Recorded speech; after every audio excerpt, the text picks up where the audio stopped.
محترم ناظرین و سامعین، آج میری گفتگو کا عنوان ہے معباد کربلا۔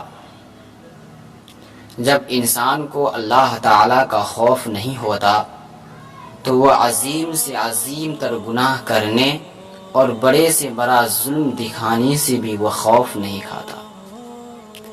یہی حال یزیدیوں کا ہوا کہ خدا تعالیٰ کا خوف ان کے دلوں میں نہیں تھا، یہاں تک کہ انہوں نے نواسے رسول صلی اللہ علیہ وسلم کو صرف بے دردی کے ساتھ شہید کرنے پر اکتفا نہیں کیا، بلکہ آپ کے جسم اقدس پر گھوڑوں کے ٹاپوں سے روندا گیا، آپ کی لاش مبارک کو پامال کر کے ہڈیاں چکنا چور بھی کر دیا گیا،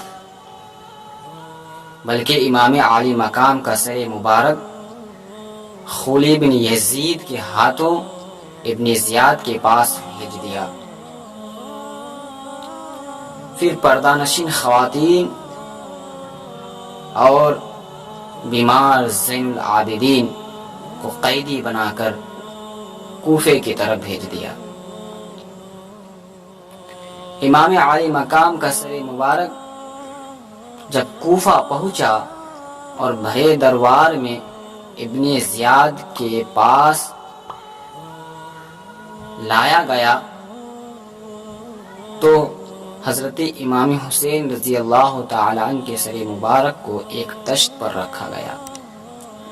اس وقت ظالم ابن زیاد کے پاس ایک چھڑی تھی جس سے ظالم ابن زیاد نے حضرت امام حسین رضی اللہ تعالی عنہ کے سر اقدس کو، لبوں اور دانت مبارک کو ٹھوکرے مارنے لگا۔ سرکار اقدس صلی اللہ علیہ وسلم کے بوڑھے صحابی حضرت زید بن ارقم رضی اللہ تعالی عنہ اس وقت وہاں موجود تھے۔ اس گستاخ کو دیکھ کر تڑپ اٹھے اور روتے ہوئے فرمایا کہ چھڑی کو ہٹا لو، خدا کی قسم میں نے اپنی آنکھوں سے نبی کریم صلی اللہ علیہ وسلم کو دیکھا ہے کہ وہ انہی لبوں اور دانتوں کو چوما کرتے تھے۔ پھر وہ صحابی رسول زار و قطار رونے لگے۔ پھر ابن زیاد نے امام عالی مقام کے سر مبارک کو کوچا اور بازاروں میں پھروایا۔ اس طرح اپنی بے غیرتی اور بے حیائی کا مظاہرہ پیش کیا۔ اس کے بعد امام عالی مقام اور ان کے تمام جانثار شہداء کے سروں کو، اسیران اہل بیت کو ایک جماعت کے ہمراہ شمر وغیرہ کی سرگردی میں یزید پلید کے پاس اس حالت میں روانہ کیا کہ حضرت زین العابدین کے ہاتھ پاؤں زنجیروں سے جکڑ دیا گیا تھا، اور ظالم نے حکم دیا تھا کہ سروں کو نیزوں پر بلند کیے ہوئے آبادیوں سے گزرنا، تاکہ لوگوں کو عبرت حاصل ہو کہ کوئی آئندہ یزید کی مخالفت پر آمادہ نہ ہو۔ جب یزید کو معلوم ہوا کہ اسیران کربلا اور امام حسین رضی اللہ تعالی عنہ کا سر مبارک عنقریب دمشق آنے والا ہے تو اس نے پورے شہر کو آراستہ کرنے اور سب کو خوشی منانے کا حکم دیا۔ نبی کریم صلی اللہ علیہ وسلم کے ایک صحابی حضرت سہل تجارت کے لیے ملک شام آئے ہوئے تھے۔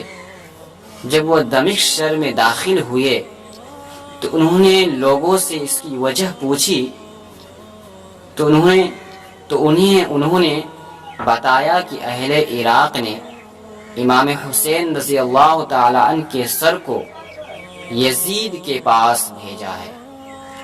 تمام اہل شہر اس کی خوشی منا رہے ہیں حضرت سہل رضی اللہ تعالی عنہ نے ایک آہ بھری اور پوچھا کہ یہ تو بتاؤ کہ حضرت امام حسین رضی اللہ تعالی عنہ کا سر کون سے دروازے سے لائے جائیں گے؟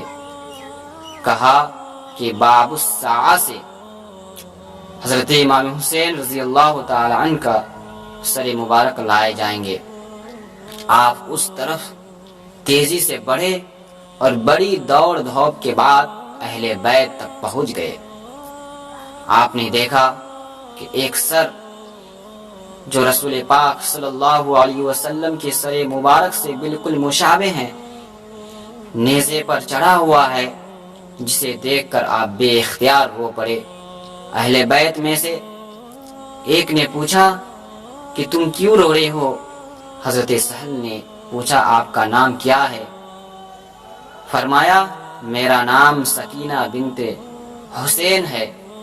انہوں نے فرمایا کہ اور میں آپ کے نانا جان کا صحابی ہوں، اگر میرے لائق کوئی خدمت ہو تو حکم فرمانا۔ حضرت سکینہ نے فرمایا کہ میرے والد کے سر انور کو سب سے آگے بڑھا دے تاکہ لوگ ادھر متوجہ ہو جائے اور ہم سے دور رہے۔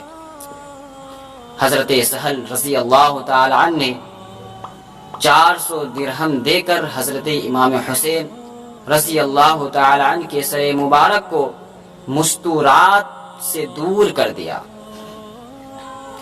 اس واقعہ سے معلوم ہوا کہ محرم کے دنوں میں باجا بجانا حضرت امام حسین رضی اللہ تعالی عنہ کے دشمنوں کی سنت ہے۔ آپ کے محبین کا گھر تو ماتم گدا بنا ہوا تھا۔